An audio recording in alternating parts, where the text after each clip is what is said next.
welcome back to Teenager Tuesday. This is week 3 of our series called Second Chances.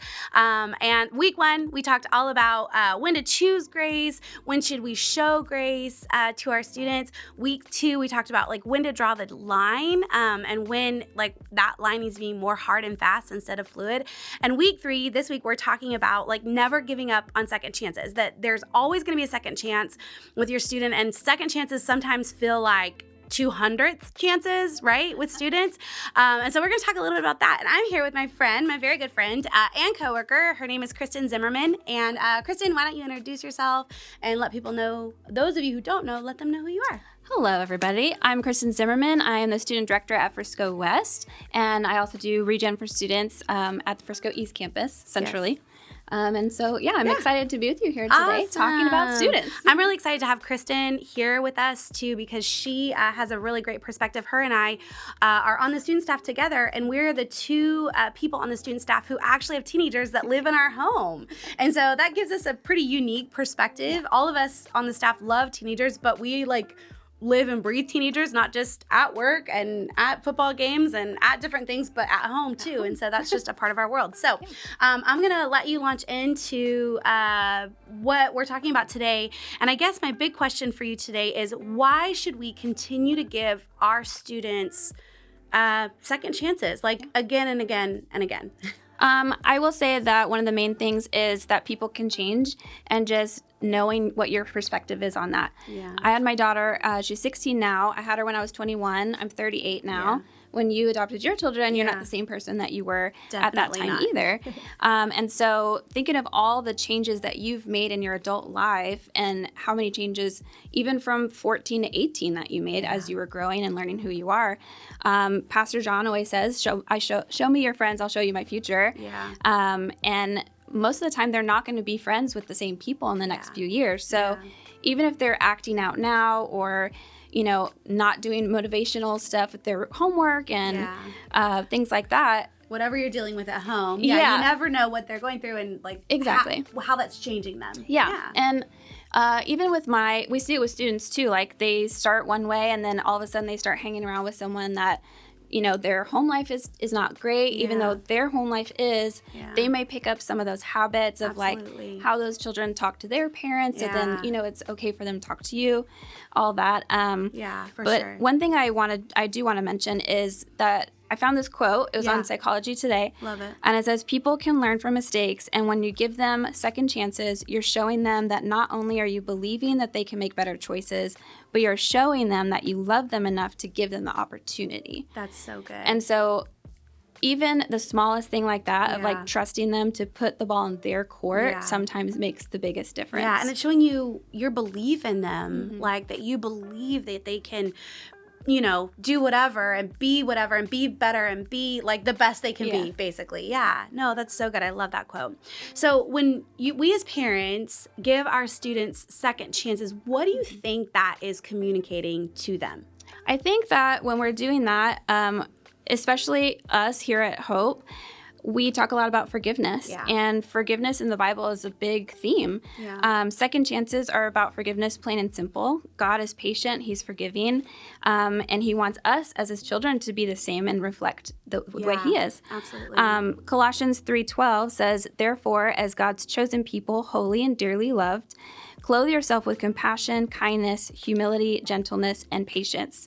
God gives us second chances and gives warnings to those who do not offer forgiveness towards others. Yeah. So in Matthew 6:15, it says, but if you do not forgive others their trespasses, neither will your Father forgive your trespasses. So I'm not saying that we need to forget all the things that they've done. Absolutely. Or the big thing that you guys are focusing on right now. We're just asking you to forgive them and try to find a happy medium going forward. Yeah. Not saying to forget, but to show forgiveness and compassion in that way. Yeah. I think so at the same time, we're trying to give them back, like I said before, the power of giving them the ball. Yeah. The ball's in their court now. The ball's in their court, right.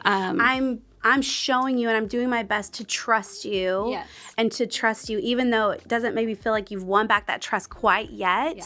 I'm still choosing to believe that that's who you are and what you're doing in this moment. And I think continuing to do that, and it's hard because sometimes as parents you feel like we're not doing anything right. Yeah. You know, like, what am I doing? Girl, I think about that all the time. Right. I failed again today as a parent, you know? Yeah. Every day we fall short. And whether that's in parenting, whether that's in our daily lives, at work, we're going to fall short somewhere. Yeah. So no, absolutely. when you're giving them that second chance and allowing them to try to earn the trust back, you have the power at that instance that you're going to both give grace and mercy. Yeah, that's good. And so that's a really impactful thing and like something to teach them for their adult life as well. Absolutely. Man, that's so good. I love that. And what a good reminder. Okay, for you personally, what does second chances mean? For me, second chances are a really big deal. As a teen, I was terrible.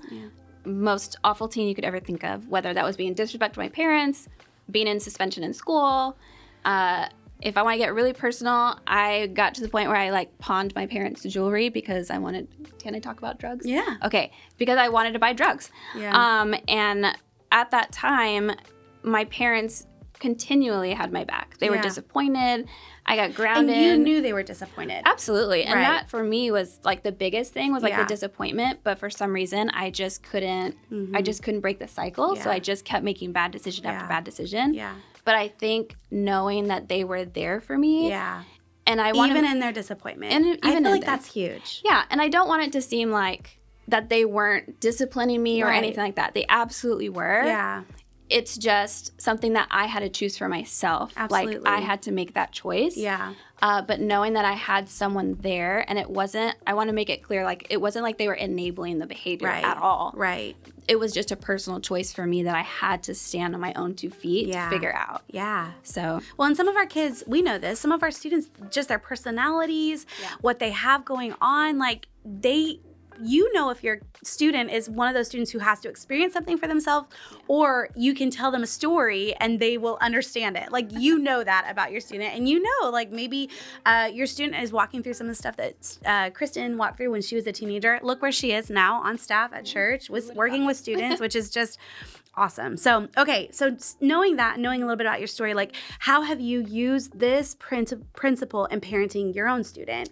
And helping parents learn how to, navigate parenting their own. Yeah, it's easy, but also very difficult too, because like you said, every child is different. You can't compare your child to someone else. For sure. Like their personalities are different, the way they think are different, the way they learn, everything is different about them. And so I want to make sure that, again, like you guys are understanding that the magnitude of things that teens are dealing with that you may not know about. Yeah. And you think you know your kid really well. Yeah. There are things that they are not telling you. They have like burdens and weights on them that they just are not ready to share with you. And sometimes it's not about them being worried about what you're going to think. Sometimes they don't want to worry you with what's going on in their life. Yeah. And so that part is like the hard part. So taking that into consideration when you're giving second chances too, it's not just I'm letting it go, I'm ignoring it. It's not that. It's let's find the happy medium, and you need to build that trust with your student to where they trust you to share those things. That's also. So good. Yeah. And like personally with my daughter, she had been going through some really hard stuff, and I had no idea for like 2 years. Yeah. But her actions, she was constantly getting in trouble. She was failing her classes. We had a bad relationship. Yeah. It felt like there was something going on. Right. But she was choosing not to share that with you. But you could tell there was something deeper. Yeah. Yeah. And so over time, creating that special like time together, which, may be manipulative or whatever, but taking long car rides to places that she may like to go. She likes to go to Denton to recycled books, and we'll get in the car and it's just me and her, and she has nowhere to go. So I'll start asking questions, and like, they start off like kind of easy, and then I ask her about, so then over time, she starts to open up. Yeah. And now we have created that relationship of trust with each other that our relationship is great now. Yeah. Does she still mess up? Yep. Right. Do I still mess up as a mom? Right. Absolutely. Do I still mess up as a human being? Without a doubt. Yeah. So we talked about this a little bit, that sometimes parents think by giving second chances that they're giving in, right? or ignoring a behavior, but that's not the case.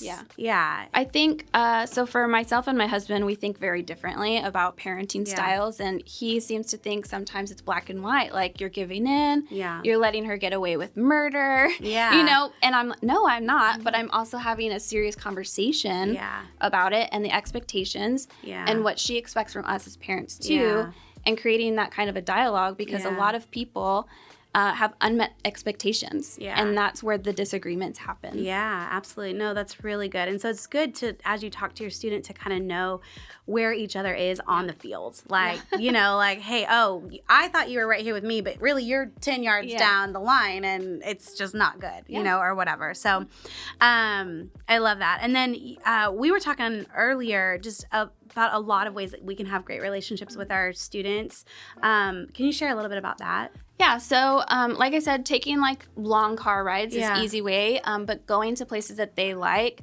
One of the things that recently in the past 9 months or so that we've been doing is it doesn't matter if I have plans or if they've been plans for weeks and I'm really excited to do stuff with my friends or whatever. If my daughter says, hey, Mom, let's go to dinner and go thrift shopping. I will cancel those plans automatically and go with her because she's about to be 17. I don't have that much time, but I'm also still trying to create that relationship of trust with her. And that will hopefully be lasting. Right. And even when she's out of your home. And when she sees that she's the priority over other things, it's very impactful for her. That's so good. And such a good reminder for all of us as parents that like sometimes we're so busy just getting those check boxes off and doing all the things that sometimes our students need to know that they are a huge priority in our life. Absolutely. Like God, hopefully first, and then our spouse, and then our kids, right? And so that's really good. So, okay, so we came up with a list. Really, you came up with a really great list of homework that can, just moving forward on second chances and what that looks like for students. Like, can you just give us a quick bullet point of a couple of things that you put on here, or all the things that you put on here? So one of the ways was building trust with the child. Or student. Starting small. Like, it doesn't have to be some big gesture right off the bat. Like, just do little things, little tweaks here and there. Eventually, they're going to become creating more habits with your child. So you're like planting the seed every time. So good. Finding a hobby together or somewhere that you like. You guys go thrift shopping. Yes. That's fun. She's very artsy. So we started doing our own nails because that's what she wanted to do. And, I love it. New hobby. That's great. The boundaries part, especially for us, it's more impactful for them to be able to be part of the boundary process of like, this is the leeway I think I should have at this age, and this is the leeway that the parents think. So trying to find that happy medium to where it's not a fight every time. Well, and you're probably both giving. I've found this in my own life. You're both kind of giving in a little bit, but the results are so good because there's trust that's being built with that too. And you're allowing them to be accountable to their own self. Let's see. Putting the pressure of perfection on them is a big one. I think as parents, we don't understand. We expect a lot from them. We expect them to get good grades and, do all these things. But if they're in sports, their coach is down their throat. Their teachers are down their throat. They have their friends. There's problem with friends. I have not met a student that doesn't have a problem with friends, which is crazy to me because I don't have problems with my friends, So it's hard for me to like hear all these stories about, my best friend betrayed me. This happened. And it's very hard. There's just so many layers that we just don't know that teens are dealing with today. Social media is another one. Well, and then also like reading articles. So reading articles, listening to podcasts in areas where you feel like you might need more help. I mean, there are experts out there on everything that you can find. And so just kind of immersing yourself in your students' world, because I promise you they're going through things that they're not telling you about, for all kinds of reasons, even if you have a great relationship. And so, finding articles, listening to podcasts, that's such a good way. And then the last thing is Student Regen. So Student Regen, this will be our 5th semester, which is really exciting. Roughly 20 kids each semester. And they go through life change and they learn about themselves and core feelings and why they have them and issues with their parents, issues with their friends, just all the things. But the biggest thing I've seen is when parents either go to the workbook with them or they start attending Regen on their own. Yeah. Because you're learning things about yourself, but you're also learning about other, like how to relate to other people. How to respond. Right. And, And so I've seen, like, I've had parents of the student go to Regen, the student's going to Regen, and then we talk, and it's like their relationship is night and day. That's amazing. So I'm a big advocate for well, that. and it's like we always say at Hope, like draw a circle around yourself, and you can only fix what's inside the circle. And so you worry about yourself and hope that your student, as they're walking through the same thing, is worrying about themselves too. And together, like you just, it happens. The relationship hopefully gets better a long time. Well, parents, thank you so much for being with us. Kristen, thank you for joining us today. I'm so excited about this series, and I hope that it has been worth your while. Make sure you give all 3 weeks a listen. But remember, you can do this. You're not alone. God is with you, and so are we. See you next week. Bye.